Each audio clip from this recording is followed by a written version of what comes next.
ம் இந்த ஆழமான அலசலுக்கு உங்களை வரவேற்கிறோம். இன்னைக்கு நாம பேச போற விஷயம் டெக் உலகத்துல, குறிப்பா ஏஐ துறையில சமீபத்துல நடந்த ஒரு பெரிய பாரடைம் ஷிஃப்ட் பத்தி தான். கண்டிப்பா.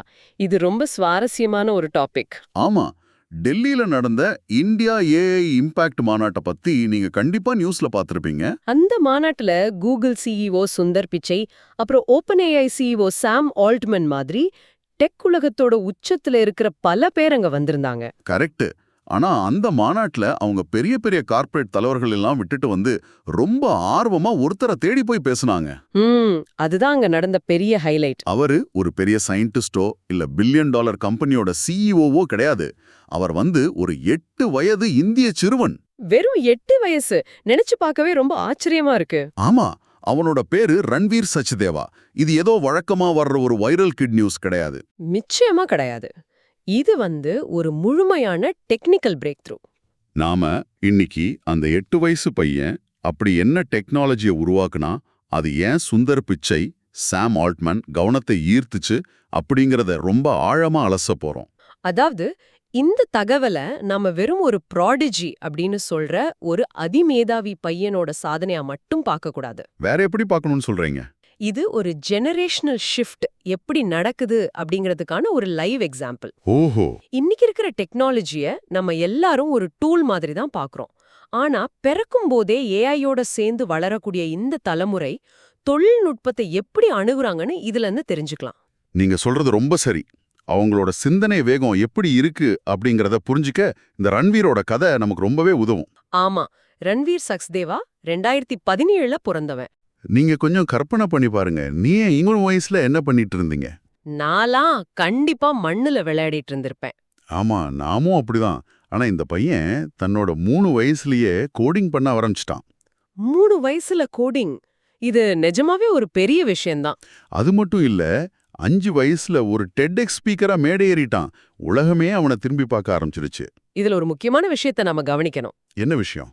ஒரு மனிதனோட மூளை வளர்ச்சி பெறும் ஆரம்ப கட்டத்திலேயே தர்க்க ரீதியான சிந்தனைய, அதாவது அந்த லாஜிக்கல் திங்கிங்கை வளர்க்கும் கோடிங் மாதிரி விஷயங்களை இவ்ளோ எளிதா அவன் உள்வாங்கி இருக்கான். அது ரொம்ப பெரிய ஒரு அட்வான்டேஜ் அவனுக்கு. ஆமா, நாம பெரியவங்க ஆனதுக்கு அப்புறம் லாஜிக் கத்துக்கிறோம். ஆனா அவனுக்கு மூளை வளரும் போதே அது ஒரு இயல்பான மொழியா மாறிடுச்சு. இப்போ எனக்கு இங்க ஒரு முக்கியமான சந்தேகம் வருது. நம்ம ஆடியன்ஸும் இதைத்தான் கண்டிப்பா யோசிப்பாங்க. என்ன சந்தேகம்? கேளுங்க. ஒரு 8 வயசு பையன் சொந்தமா ஒரு ஏஐ மாடலை உருவாக்குனான் அப்படின்னு செய்திகள் வருது. ஆனா ஒரு லார்ஜ் லாங்குவேஜ் மாடலை ஸ்கிராச்ல இருந்து உருவாக்குறதுக்கு பிரம்மாண்டமான கம்ப்யூட்டிங் பவர் வேணுமே. டேட்டா சென்டர்கள் எல்லாம் தேவைப்படும். ஆமா, அவன் நிஜமாவே ஒரு புது நியூரல் நெட்வொர்க் ஆர்கிடெக்சரை உருவாக்குனானா, இல்ல ஏற்கனவே இருக்கிற ஏபிஐகளை ரொம்ப கிரியேட்டிவா பயன்படுத்துறானா? இதுல அவனோட உண்மையான டெக்னிக்கல் கான்ட்ரிபியூஷன் என்ன? இது ரொம்ப ரொம்ப முக்கியமான கேள்வி. அவன் பில்லியன் கணக்கான பாராமீட்டர்ஸ் இருக்கிற ஒரு ஃபவுண்டேஷன் மாடலை சூப்பர் கம்ப்யூட்டர் வச்சு ட்ரெயின் பண்ணல. ஓகே, அப்ப அவன் எக்ஸாக்ட்டா என்ன செஞ்சான்? அவனோட நிபுணத்துவம் எங்க இருக்குன்னா அப்ளிகேஷன் லேயர் அப்புறம் ஃபைன் டியூனிங்ல தான் இருக்கு. கொஞ்சம் தெளிவா சொல்ல முடியுமா? ஓப்பன் சோர்ஸ் மாடல்களான லாமா மாதிரியான லாங்குவேஜ் மாடல்களையோ அல்லது ஓப்பன்ஏஐயோட ஏபிஐகளையோ பயன்படுத்தி அதுக்கு மேல ரொம்ப அட்வான்ஸ்டான ராக் டெக்னிக்கா அவன் இம்ப்ளிமெண்ட் பண்ணியிருக்கான். ராக் அப்படின்னா ரிட்ரீவல் ஆக்மெண்டட் ஜெனரேஷன், கரெக்டா? எக்ஸாக்ட்லி. 3 வயசுல பைத்தான் மாதிரி லாஜிக் ஓரியன்டட் மொழிகளை கத்துக்கிட்டதால அவனுக்கு புரோகிராமிங் அப்படிங்கிறது நம்மளோட தாய்மொழி மாதிரி ரொம்ப இயல்பான ஒரு விஷயமா மாறிடுச்சு. நாம அடல்ட் ஆனதுக்கு அப்புறம் ப்ராம்ப்ட் இன்ஜினியரிங்க பத்தி படிச்சு தெரிஞ்சுக்கிறோம். ஆமா, ஆனா அவனுக்கு லாஜிக் பிளாக்ஸை எப்படி ஸ்ட்ரக்சர் பண்றது அப்படிங்கிறது உள்ளுணர்வாவே வருது. அப்போ அவனோட இன்னோவேஷன் அப்படிங்கிறது ரா கம்ப்யூட்டிங் பவர்ல இல்ல, ஆர்கிடெக்சர் ஆஃப் ஐடியாஸ்ல இருக்கு. சரியா சொன்னீங்க. அதுதான் அவன் டெல்லியில நடந்த அந்த இந்தியா ஏஐ இம்பாக்ட் மாநாட்டிலையும் செஞ்சு காட்டியிருக்கான். அந்த மாநாட்டுல அவன் பிரசன்ட் பண்ண ஏஐ மாடலோட ஸ்பெஷாலிட்டி என்ன தெரியுமா? இந்தியாவின் பண்டைய தத்துவங்களை நவீன ஏஐ தொழில்நுட்பத்தோட இணைச்சதுதான். இது கேட்கவே ரொம்ப வித்தியாசமா இருக்கு. பழைய தத்துவங்களை எப்படி ஒரு ஏஐ மாடலுக்குள்ள கொண்டு வர முடியும்? ஆமா, அதுதான் எனக்கும் முதல் முறை கேட்கும்போது தோணுச்சு. அவன் பகவத்கீதையோ உபநிடதங்களையோ அப்படியே டேட்டாபேஸ்ல ஃபீட் பண்ணிட்டானா இது எப்படி ஒர்க் ஆகுதுன்னு நாம புரிஞ்சுக்கணும். அவன் வெறும் ஒரு டேட்டாபேஸை மட்டும் உருவாக்கல. நீங்க முதல்ல சொன்னீங்கல்ல, அந்த ராக் டெக்னாலஜி, ஆமா, அதை பயன்படுத்தி உபநிடதங்கள், அத்வைத வேதாந்தம் மாதிரியான தத்துவங்களை வெறும் வார்த்தைகளா இல்லாம அதோட லாஜிக் ஸ்ட்ரக்சரை ஏஐக்கு அவன் சொல்லி கொடுத்துருக்கான். ஓஹோ, லாஜிக் ஸ்ட்ரக்சர்னா இப்போ எப்படி சொல்றது? ஒரு உதாரணம் சொல்ல முடியுமா? கண்டிப்பா. இப்போ கர்ம வினை அப்படிங்கிற கான்செப்ட் எடுத்துக்குவோம். அதாவது நாம எடுக்கிற ஒரு முடிவோட நீண்டகால விளைவு என்னவா இருக்கும் அப்படிங்கிறது. சரி. அப்புறம் தர்மம் சார்ந்த முடிவுகள் எப்படி எடுக்கணும் அப்படிங்கிற ஒரு ஃப்ரேம் ஒர்க்கை அந்த ஏஐ மாடலுக்குள்ள ஒரு லேயரா அவன் செட் பண்ணியிருக்கான். ஒரு நிமிஷம். அப்போ நீங்க சொல்றத வச்சு பார்த்தா, இது ஒரு சாதாரணமான கேள்வி பதில் சாட்பாட் கிடையாது. நிச்சயமா கிடையாது. ரொம்ப அட்வான்ஸ்டான ஒரு சிஸ்டம். வழக்கமா ஒரு ஏஐ கிட்ட பிசினஸ் ஸ்ட்ராட்டஜி பத்தி கேட்டா, அது ரொம்ப லாஜிக்கலா இந்த மாசம் 10% ஆட்களை வேலையில இருந்து தூக்கிட்டா கம்பெனிக்கு லாபம் வரும்னு ரொம்ப டைரக்டா ஒரு அவுட்புட் கொடுக்கும். கரெக்ட். அது வெறும் நம்பர்ஸை மட்டும்தானே பார்க்கும். ஆனா ரன்வீரோட மாடல் இந்த தர்மம் அல்லது நீண்ட கால விளைவு அப்படிங்கிற தத்துவார்த்தமான ஃபில்டர் வழியா அதை அனலைஸ் பண்ணுமா? எக்ஸாக்ட்லி. லாபத்தை மட்டும் பார்க்காம ஒட்டுமொத்த சமுதாயத்துக்கும் கம்பெனியோட லாங் டர்ம் சஸ்டைனபிலிட்டிக்கும் எது சரியோ அதை அவுட்புட்டா கொடுக்கும். வாவ்! அதனால தான் அந்த 8 வயசு பையன் கொடுத்த பிரசன்டேஷனை சாம் ஆல்ட்மனும் சுந்தர் பிச்சையும் அவ்வளவு உற்று கவனிச்சாங்க. ஆமா, வெறும் தத்துவத்தை மட்டும் அவன் பேசல. இது பொருளாதாரத்துல எப்படி ஒரு பெரிய தாக்கத்தை ஏற்படுத்தும் அப்படிங்கறதையும் அவன் ரொம்ப தெளிவா விளக்கியிருக்கான். இன்னைக்கு நிறைய கார்ப்பரேட் கம்பெனிகள் அடுத்த குவார்ட்டர் ரிசல்ட்டை மட்டும் மனசுல வச்சுக்கிட்டு ஷார்ட் டேர்ம் லாபத்துக்காக எடுக்கிற முடிவுகளால லாங் டேர்ம்ல எக்கனாமி எப்படி அடி வாங்குதுன்னு நமக்கு தெரியும். உண்மைதான். பண்டைய தத்துவங்களோட இணைக்கப்பட்ட இந்த ஏஐ மாடல் ஒரு கம்பெனியோட சிஇஓக்கோ அல்லது ஒரு அரசாங்கத்துக்கோ முடிவெடுக்க உதவும் போது அது ரொம்ப யூஸ்ஃபுல்லா இருக்கும். அது வெறும் டேட்டாவை மட்டும் பார்க்காம அறம் சார்ந்த மற்றும் பொருளாதார ரீதியாக நிலைத்திருக்கக்கூடிய வழிமுறைகளை கொடுக்கும். ஒரு 8 வயசு பையன் மேக்ரோ எக்கனாமிக்ஸையும் எத்திக்ஸையும் ஏஐயையும் ஒரே நேர்கோட்ல இணைச்சு பேசுனது தான் அந்த டெக் ஜாம்புவான்களை ஆச்சரியப்பட வச்சது. நிஜமாவே இது ஒரு முதிர்ச்சியான பார்வை. தொழில்நுட்பத்தை வெறும் டூலா பார்க்காம அது மனித குலத்தோட விழுமியங்களோட எப்படி பயணிக்கணும்னு அவன் சிந்திச்சிருக்கான். சாம் ஆல்ட்மேனுக்கும் சுந்தர் பிச்சேக்கும் ஒரு புது டெக்னாலஜி உருவாக்குறதை விட அதை எப்படி சேஃபா எத்திக்கலா மார்க்கெட்டுக்கு கொண்டு வர்றதுங்கிற சவால் தான் இன்னைக்கு பெரிய பிரச்சனை. ஆமா, அந்த பிசினஸ் லாஜிக் மற்றும் எத்திக்ஸ் ஒரு சிறுவனுக்கு இருக்குங்கிறத பார்த்து தான் அவங்க இம்ப்ரெஸ் ஆகியிருக்காங்க. ஆனா இது ஒரே நாள்ல நடந்த மேஜிக் கிடையாது. நாம கொஞ்சம் பின்னோக்கி பார்த்தா இவனோட திறமைக்கான அங்கீகாரம் 2023லயே ஆரம்பிச்சிடுச்சு. ஆமா, 2023ல Apple CEO Tim Cook India வந்திருந்தப்போ டெல்லில ரன்வீர் மீட் பண்ணிருக்காரு. அப்ப ரன்வீருக்கு வயசு வரும் 6 தானே? ஆமா, 6 வயசுதான். அவனோட கோடிங் திறமையும் சிஸ்டம் டிசைன் பண்ற விதத்தையும் பார்த்து டிம் குக் ரொம்பவே ஆச்சரியப்பட்டுட்டாரு. கலிபோர்னியாவில் இருக்கிற ஆப்பிள் ஹெட் குவார்ட்டர்ஸ்க்கு வர சொல்லி அவனுக்கு ஸ்பெஷல் இன்விடேஷன் கூட கொடுத்தாரு இல்லையா? எடுத்துற பையன் இல்ல, அவன் ஒரு முழு சிஸ்டத்தையும் டிசைன் பண்றான்னு டிம் குக் அப்பவே கணிச்சிருக்காரு. அது ஒரு மிகப்பெரிய மைல்கல்.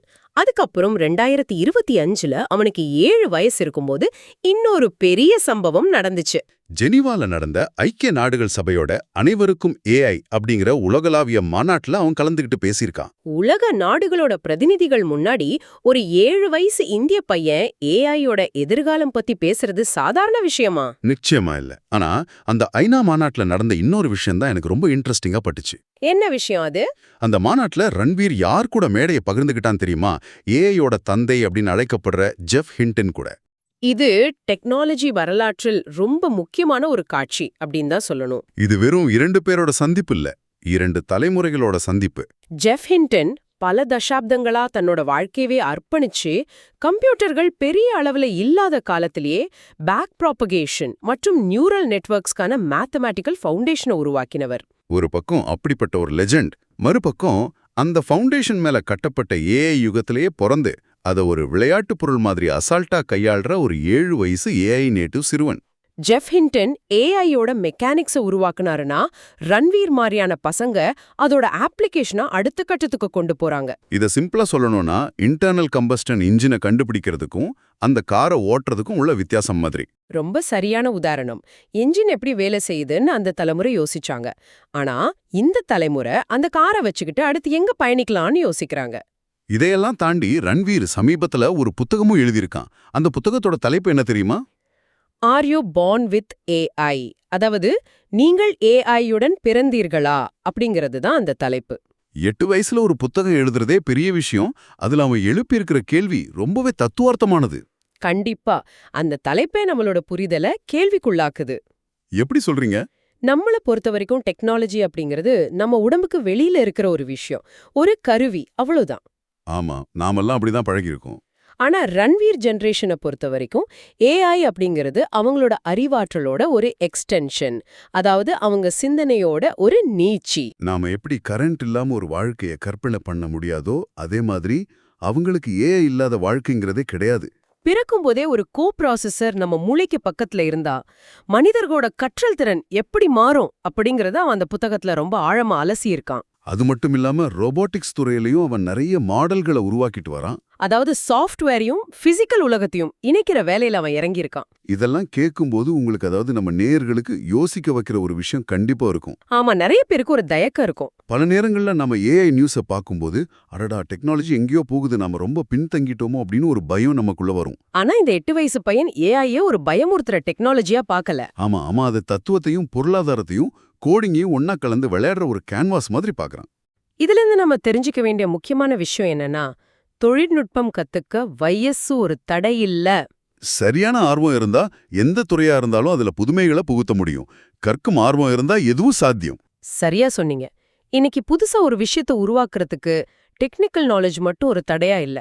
எல்லாமே ஓபன் சோர்ஸா ஏபிஐகளா நமக்கு கிடைக்குது. உங்களோட ஐடியாவை, உங்களோட சிந்தனையை எப்படி அந்த டெக்னாலஜி மேல அப்ளை பண்றீங்க அப்படிங்கிறது தான் இன்னைக்கு முக்கியமான ஸ்கில். ரன்வீர் பழமையான தத்துவங்களை நவீன பிசினஸ் எக்கனாமிக்ஸ் கூட இணைச்சான் பாத்தீங்களா? அந்த கனெக்டிங் த டாட்ஸ் திறன் ரொம்ப ரொம்ப முக்கியம். அதுதான் அவனை இவ்ளோ பெரிய ஆட்களுக்கு மத்தியில தனித்து காட்டுது. ஓகே, நாம இந்த ஆழமான அலசலோட இறுதி பகுதிக்கு வந்துட்டோம். ரொம்ப வேகமா நேரம் போயிடுச்சு. ஆமா, விவாதத்தை முடிக்கிறப்போ நாம எப்பவும் பண்ற மாதிரி ஒரு முக்கியமான கேள்வியை உங்க முன்னாடி வைக்கிறோம். நேயர்கள் இத கொஞ்சம் ஆழமா யோசிச்சு பார்க்கணும். இந்த தரவுகளை வச்சு கொஞ்சம் கற்பனை பண்ணி பாருங்க. பண்டைய தத்துவங்களையும் அதிநவீன ஏஐ தொழில்நுட்பத்தையும் பொருளாதார தாக்கத்தையும் வெறும் 8 வயசுலே ஒரு சிறுவனால் இன்னைக்கு ஒன்றிணைக்க முடியுது. ஆமா, அப்போ இன்னும் ஒரு 20 வருஷம் கழிச்சு யோசிச்சு பாருங்க. ரன்வீர் மாதிரி ஏஐய ஒரு தாய்மொழி மாதிரி சுவாசிச்சு வளர்ற இந்த ஏஐ நேட்டிவ் தலைமுறை அவங்களோட 20களின் பிற்பகுதியில உலகளாவிய கார்ப்பரேட் கம்பெனிகளுக்கோ அல்லது பல நாடுகளின் அரசாங்கங்களுக்கோ தலைமை பொறுப்புக்கு வரும்போது என்ன நடக்கும்? அதுதான் $1 மில்லியன் கேள்வி. அந்த நேரத்துல நம்மளோட சமூக கட்டமைப்புகள், அரசியல் மற்றும் பொருளாதார முடிவெடுக்கும் முறைகள் எல்லாம் எப்படி மாறும்? ரொம்ப பெரிய மாற்றங்கள் இருக்குன்னு தோணுது. மனிதர்களோட வரம்புகளை தாண்டி ஏஐயோட சேர்ந்து சிந்திக்கும் அந்த தலைமுறை உருவாக்கும் சட்டங்களும் உலகளாவிய விதிகளும் எந்த அளவுக்கு பரிணாம வளர்ச்சி அடைஞ்சிருக்கும்? இன்னைக்கு நாம பாக்குற மனிதர்களோட கவர்னன்ஸ் அப்படியே இருக்குமா, இல்ல ஒட்டுமொத்தமா ஒரு புது சொசைட்டல் ஆபரேட்டிங் சிஸ்டமே உருவாகி இருக்குமா? இது நிஜமாவே நம்ம எல்லாரையும் ரொம்ப ஆழமா யோசிக்க வைக்கிற ஒரு விஷயம்தான். நீங்க உங்களுடைய அன்றாட வேலைகளை பார்க்கும்போது இத பத்தி கொஞ்சம் யோசிச்சு பாருங்க. ஆமா, எதிர்காலத்தை பத்தின ஒரு பெரிய தேடல் இது. தொடர்ந்து கேள்விகள் கேளுங்க, புது விஷயங்களை தேடி படிங்க. இந்த ஆழமான அலசல்ல எங்களோட இணைந்திருந்ததற்கு நன்றி. தொடர்ந்து சிந்திப்போம்.